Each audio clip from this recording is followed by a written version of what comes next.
Hello everyone. इस part के start में लीशु सारी दुनिया के सामने कन्फेस करती है कि उसका असली नाम लीशु फेन है, जेन नहीं।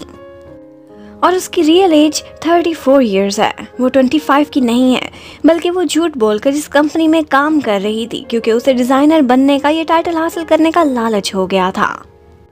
वो सब बताती है कि किस तरह से एक छोटा सा टास्क करने के लिए वो अपनी सिस्टर की जगह इस कंपनी में आई थी, लेकिन जब उसे टेम्पररी एम्प्लॉयमेंट मिली तो अपनी मजबूरियों की वजह से उसे झूठ बोलना पड़ा क्योंकि उसे कहीं भी अपनी एज की वजह से जॉब नहीं मिल रही थी। और उसके बाद वो अपने प्रॉमिस के अकॉर्डिंग रिजाइन करती है और वो ऑफिस छोड़कर जाने लगती है। यहाँ पर उसे यू हाओ नजर आता है। वो उससे सॉरी करना चाहती थी, कुछ कहना चाहती थी, लेकिन यू हाओ उसे कह देता है कि हमारी कंपनी में तुम्हारा नाम हमेशा एज अ डिसऑनेस्ट याद रखा जाएगा। जबकि सॉन्ग वो भी यही याद कर रहा होता है कि किस तरह से लीशु ने कई दफ़ा इस तरह के हिंट निकाले थे, उसके मुंह से निकला था, लेकिन वो नोटिस ही नहीं कर पाया था। वो सैड था कि एटलीस्ट उससे तो वो सच बोल सकती थी। लेकिन लीशु के ऊपर सबसे बड़ी मुसीबत तब आती है जब वो घर पहुंचती है। उसकी मॉम बहुत गुस्से में थी कि उसने ये झूठ क्यों बोला है। उसने ना सिर्फ अपनी बल्कि अपनी मॉम की भी जैसे इंसल्ट करा दी थी। वो भी उस सेरेमनी में मौजूद थी। वो गुस्से में उसके डिजाइन और उसकी सुइंग मशीन भी तोड़ने लगती हैं। कहती हैं कि डिजाइनर का टाइटल, इसका लालच तुम्हें क्या कुछ करने पर मजबूर कर गया। लेकिन लीशु की भी अपनी मॉम से लड़ाई हो जाती है। वो कहती है कि ये सारा कुछ मैं आपकी वजह से कर रही हूँ क्योंकि हमेशा से लगता है कि आप जेन से ज्यादा प्यार करती हैं और मुझसे नहीं।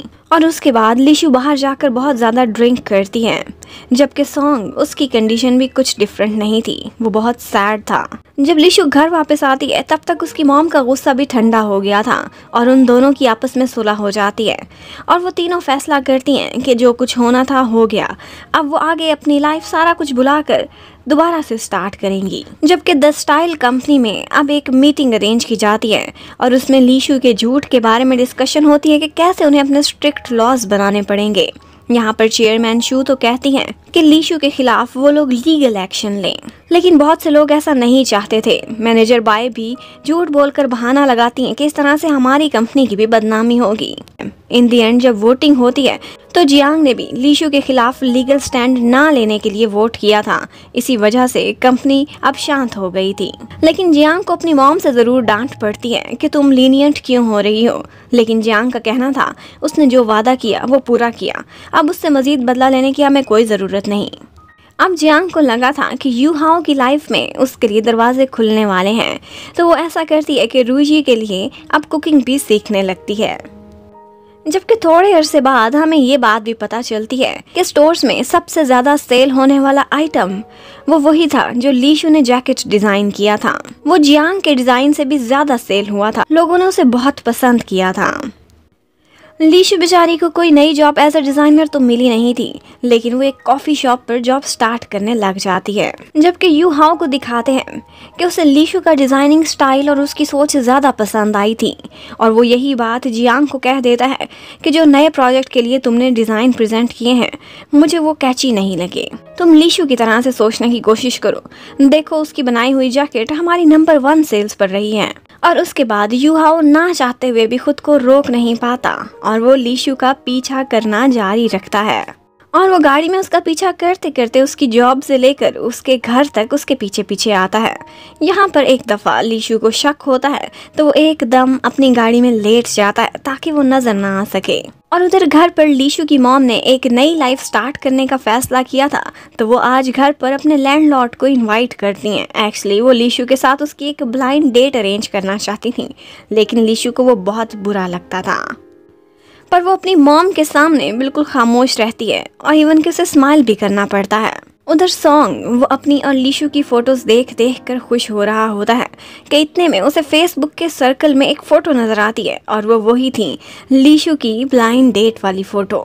ये देखकर उसे बहुत गुस्सा आता है और वो सोचकर सारा गुस्सा अपने फ़ोन पर निकालता है और कहता है कि इसे क्या अधिकार है मेरी लाइफ में जब चाहे आए और जब चाहे निकल जाए। और उसके बाद अब सॉन्ग ने भी लीशु का पीछा करना स्टार्ट कर दिया था। वो उसकी बहुत केयर करता था।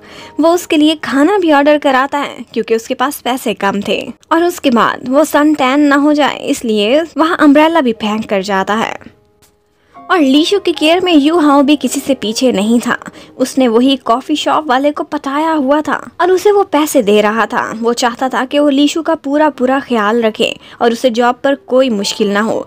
जब उसे पता चलता है कि लीशु को एनीमिया है तो वो फौरन से मेडिकल स्टोर जाता है और उसे बहुत सारी मेडिसिन और सप्लीमेंट भी लेकर देता है और साथ साथ उसे कहता है कि लीशु को आराम करने दिया करो, उसे ज्यादा वेजेस दिया करो, इवन कि वो उसके लिए चिकन सूप भी पैक करा कर भिजवाता है। सॉन्ग भी देखता है कि वो किस कॉफी शॉप पर आजकल काम कर रही है। अब लीशु के जाने के बाद वो भी आता है उसी कॉफी शॉप के ऑनर के पास और उसे ब्राइब करके कहता है कि मुझे लीशु के बारे में सारी खबरें चाहिए। वो कहाँ जाती है, उसकी ब्लाइंड डेट की न्यूज़, जो भी तुम उसे फोन पर बात करते सुनो मुझे बताना।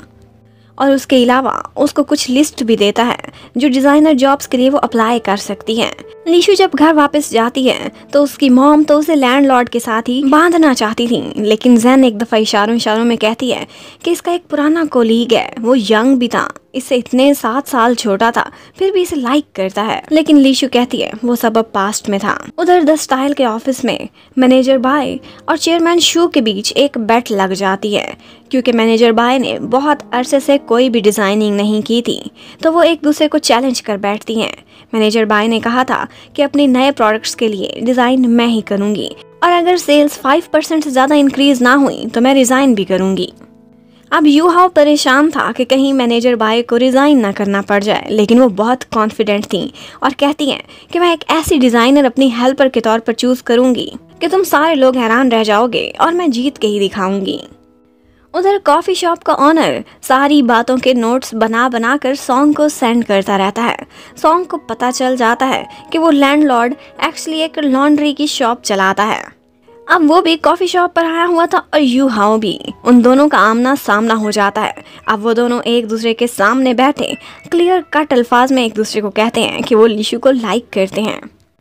अब वो ऑफिशियली रोमांटिक राइवल्स बन चुके थे। यहाँ पर सॉन्ग को प्लस पॉइंट इस बात से मिलता है, वो कहता है कि आपके पास तो इतने गट्स भी नहीं कि आप अपनी फीलिंग्स को एक्सप्रेस कर सकें। और वाकई सॉन्ग ऐसा ही था, वो ना तो हारने से डरता था और ना ही अपनी फीलिंग्स को शो करने से। पर यू हाओ ने तो आज तक लीशु को कभी भी नहीं बताया था कि वो उसकी केयर करता है या उसे लाइक करता है। उसके बाद सॉन्ग सीधा जाता है उसी लैंडलॉर्ड की शॉप पर। वहाँ पर जैन भी उसे देख लेती है और ये सारा कुछ लीशु को बताती है कि तुम्हारा पुराना कोलीग तुम्हारी ब्लाइंड डेट से मिलने के लिए गया हुआ है। सॉन्ग जाकर अपनी असलियत तो नहीं बताता, लेकिन सिर्फ इतना ही कहता है कि मैं लीशु के पुराने कोलीग का भी आगे फ्रेंड हूँ जो उसे लाइक करता है। मैं चाहता हूँ कि आप लोगों की ब्लाइंड डेट के बारे में मुझे पता चले कि कहाँ तक चली। अब वो लैंडलॉर्ड तो झूठ बोल देता है, कहता है कि मैं तो सोच के बताऊंगा, लेकिन लीशु वो तो हमेशा से मुझसे सच्चा प्यार करती है, मुझे ही लाइक करती है, मैं सोचूंगा कि उसका प्यार एक्सेप्ट करूं कि ना करूं। अब ये सब सुनने के बाद सॉन्ग की हालत बहुत ख़राब होती है और वो सड़क किनारे लीशु की मामा के ही नूडल शॉप पर बैठकर बहुत ड्रिंक करता है। लीशु भी उसे वहाँ पर देख लेती है और ऐसे करते हुए देखकर बहुत सैड हो जाती है। जबकि सॉन्ग ड्रंक होकर जाता है सीधा उसी लैंडलॉर्ड की शॉप पर और उससे रिक्वेस्ट करने लगता है। कहता है कि अगर लीशु वाकई आपको लाइक करती है तो वो बहुत अच्छी लड़की है, प्लीज़ आप उसे एक्सेप्ट कर लें और मुझसे वादा करें कि आप उसे हमेशा खुश रखोगे। अब वो लैंडलॉर्ड भी जान गया था कि ये उस कोलीग का फ्रेंड नहीं बल्कि वही कोलीग है जो खुद लीशु को लाइक करता है। उधर रुई को दिखाते हैं, वो भी लीशु को बहुत याद करती थी। वो एक दिन यू हाओ से कहती है कि अगर उसने झूठ भी बोला था तो क्या हुआ, आप उससे नफरत क्यों करने लगे हैं? मैं भी तो इतने झूठ बोलती हूँ, आप मुझसे तो नफरत नहीं करते। जबकि लीशु की फ्रेंड युआन उससे मिलती है और उसे कहती है कि मैं एक जगह पर तुम्हें एज अ डिजाइनर रिकमेंड कर सकती हूँ।